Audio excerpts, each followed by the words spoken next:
और बात करेंगे चाईबासा यानी सारंडा के जंगलों में चले नक्सल अभियान की। नक्सल अभियान में अंतिम जानकारी जो आ रही है कि 15 नक्सलियों को मार गिराया गया है। पुलिस कोरबा बटालियन के जवान लगातार सुबह 6:30 बजे से, जैसा कि आईजी साकेत कुमार ने जानकारी दी है कि सुबह 6:30 बजे से मुठभेड़ शुरू हुई थी, जो लगभग 7 घंटों तक चली और 7 घंटों के बाद भी छिटपुट गोलीबारी जारी है। और 7 घंटों के बाद जब सर्च अभियान चलाया गया तो नक्सलियों के 15 शव बरामद किए गए हैं, जिनमें से बताया जा रहा है 1 करोड़ 20 लाख का इनामी अनलदा उर्फ पतिराम मांझी को मार गिराया गया है। और इसके अलावा एक अनमोल दा बोल के नक्सली था, जिसको भी मार गिराया गया है, वो भी लगभग 60 लाख का इनामी था। तो अब इसे एक बड़ी सफलता के तौर पर देखा जा रहा है। और अब पुलिस का कहना है कि सेंट्रल कमेटी के 3 सदस्यों को मार गिराया गया है। अब चौथे मिसिर बेसरा की तलाश है। उसके साथ ही झारखंड में नक्सलवाद एक इतिहास बन जाएगा। हमारे साथ सौरभ है। सौरभ, एक बड़ी सफलता मिली है और आईजी साकेत कुमार ने इसके साथ ही बड़ा ऐलान भी कर दिया है।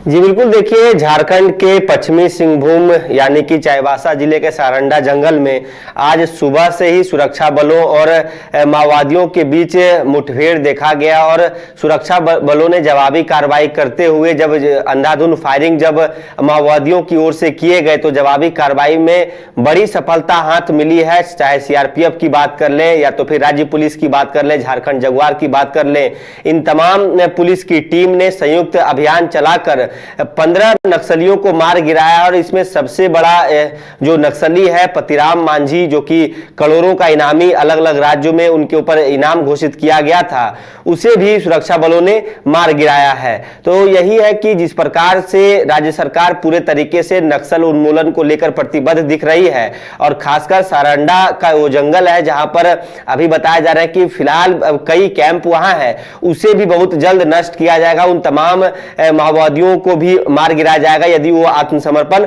नहीं करते हैं। सुबह से जब ये जवाबी कार्रवाई सुरक्षा बलों की ओर से किए गए हैं तो 15 नक्सलियों को जब मार गिराया गया है और वहां से कई हथियार भी, भारी मात्रा में हथियार भी बरामद किए गए हैं। और आने जाने के जो पॉइंट्स है उसे घेर लिया गया है सुरक्षा बलों के द्वारा। और फिलहाल ये ऑपरेशन अभी समाप्त नहीं हुआ है और इस ऑपरेशन को मेधाबुरु ऑपरेशन नाम दिया गया था।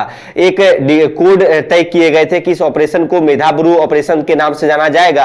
सीआरपीएफ के आईजी साकेत कुमार और झारखंड पुलिस के जो प्रवक्ता हैं माइकल एस राज, जो आईजी अभियान भी हैं, उन्होंने आज इस पूरे मामले को लेकर जानकारी दी है कि 15 में से 11 नक्सलियों की पहचान की गई है जो 100 बरामद किए गए हैं। उनमें जो टॉप 5 यदि बात की जाए, टॉप 5 नामों की, तो अनल उर्फ जो पतिराम मांझी है, उनके ऊपर 1 करोड़ का इनाम झारखंड सरकार ने घोषित किया था और 1 करोड़ 20 लाख की इनाम उड़ीसा सरकार। इसके साथ ही 15 लाख के भी वो इनामी रह चुके हैं। अनमोल उर्फ सुशांत दूसरे नंबर पर है, 25 लाख के इनामी है झारखंड में और 65 लाख रुपया उड़ीसा की सरकार ने उनके ऊपर घोषित किया था। तीसरा यदि बात की जाए तो अमित मुंडा, जो कि 15 लाख का इनामी है झारखंड सरकार की ओर से और 43 लाख रुपया उड़ीसा सरकार घोषित किया था उसके ऊपर। पिंटू लोहरा चौथे नंबर में आते हैं, 5 लाख के इनामी झारखंड सरकार। और लालजीत उर्फ लालू 5 लाख का, ये भी इनामी है झारखंड सरकार की। बाकी और भी कई नाम है, लेकिन ये टॉप 5 जो कह सकते हैं कि कोई कमांडर थे और ये जो पूरा भाकपा माओवादी का जो दस्ता था, इसके टॉप कमांडर माने जाते थे। तो कहीं ना कहीं सुरक्षा बलों को आज बड़ी सफलता हाथ लगी है और नक्सलियों की अब कहीं ना कमर टूट पड़ी है। और इसको लेकर राज्य सरकार और राज्य पुलिस ने अपील भी की है कि जो भी नक्सली बचे हुए वो हथियार डाल दे। राज्य सरकार की जो पुनर्वास और आत्मसमर्पण की नीति है उसे अपनाकर मुख्य धारा में वापस लौट जाए, नहीं तो राज्य पुलिस के पास, झारखंड पुलिस और पैरामिलिट्री फोर्सेस के पास तमाम वो इनपुट्स अभी भी हैं। अभी भी कई सूचनाएं मिल रही है कि अलग अलग इलाकों में जहां भी वो छिपे हुए हैं, आने वाले दिनों में उन्हें ढूंढकर उनका खात्मा किया जाएगा। पहचान अभी और नक्सलियों की होनी बाकी है। ऑपरेशन फिलहाल अभी भी जारी है।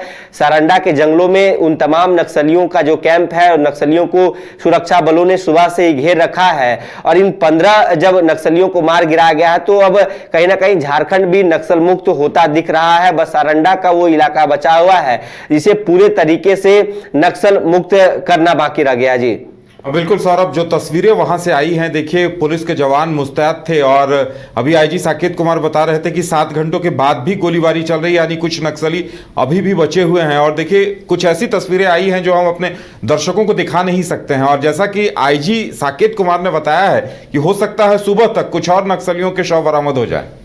जी बिल्कुल, देखिए ये अभियान मेधाबुरु अभी तक, ऑपरेशन मेधाबुरु अभी तक जारी है और ये लाजमी सी बात है कि सुबह तक जब मुठभेड़ दोनों ओर से गोलीबारी होगी तो कहीं ना कहीं फिर से नक्सलियों का जो शव बरामद किया जा सकता है। हालांकि सर्च ऑपरेशन अभी जारी है, लेकिन इनमें जो सबसे बड़ा नाम जो पतिराम मांझी है, पिछले कई वर्षों से जितने भी सारंडा के इलाके में जो बड़े कांड हुए हैं, उसी के द्वारा इस कांड को अंजाम दिया गया है। चाहे आप गिरिडीह होमगार्ड शस्त्रागार से राइफल लूट की बात कर ले, ये 2005 की घटना है, और खास महल जो कि बोकारो स्थित सीआईएसएफ कैंप में हमले की घटना को 2006 में इसी के द्वारा अंजाम दिया गया था। कुकड़ू हाट बाजार हत्याकांड 2019 की घटना है। तो इन तमाम घटनाओं को अंजाम देने में पतिराम मांझी का एक बड़ा कह सकते हैं कि योगदान रहा है। उसी के इशारे पर इस घटनाओं को अंजाम दिया जाता था। अब कहीं ना कहीं उन नक्सलियों के लिए यह सीधा संदेश है कि वो यदि आत्मसमर्पण नहीं करते हैं तो सुरक्षा बलों ने यह ठान लिया है कि उन्हें चुन चुन कर मारा जाएगा और पूरे तरीके से झारखंड को नक्सल मुक्त राज्य बनाने की दिशा में ये अभियान रोजाना जारी रहेंगे।